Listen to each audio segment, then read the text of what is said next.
کەمپی هۆل بە تاکە هیوای داعش بۆ گەڕانەوەی خەلافەتەکەی دادەنرێت بە وتەی بەشێک لە چاودێران ئەم کەمپە وەک بۆمبێکی چێنرا وایە و مەترسیە لەسەر جیهان. ئەوەی ڕێکخراوی نەتەوە یەکگرتووەکان هۆشداری لێ دەدات منداڵانی کەمپەکەیە. لا دوایین کۆبوونەوەی نەئاسایی ڕێکخراوەکە ڤلادیمیر ڤۆرنۆکۆف جێگری سکرتێری گشتی نەتەوە یەکگرتووەکان بۆ ڕوبەڕوونەوەی تیرۆر بە ئەندامانی ئەنجومەنی ئاسایشی نێودەوڵەتی ڕاگەیاند بارودۆخی منداڵان لە کەمپی هۆل زۆر خراپە.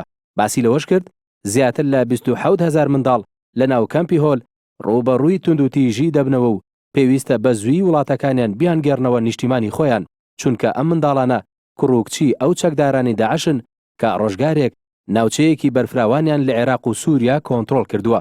نەتەوە یەکگرتووەکان باز لەوەش دەکات ئەو منداڵانەی کە لە کەمپەکەدان لە 60 وڵاتی جیاوازەوە هاتوون و ئەو وڵاتانە بەرپرسیارن لێیان نەوەک ئەو هێزە کوردیانەی پاسەوانی کەمپەکە دەکەن لە کاتێکدا هەزاران چەکداری پیاویش لە زیندانەکانی ژێردەستی هەسەدەدان.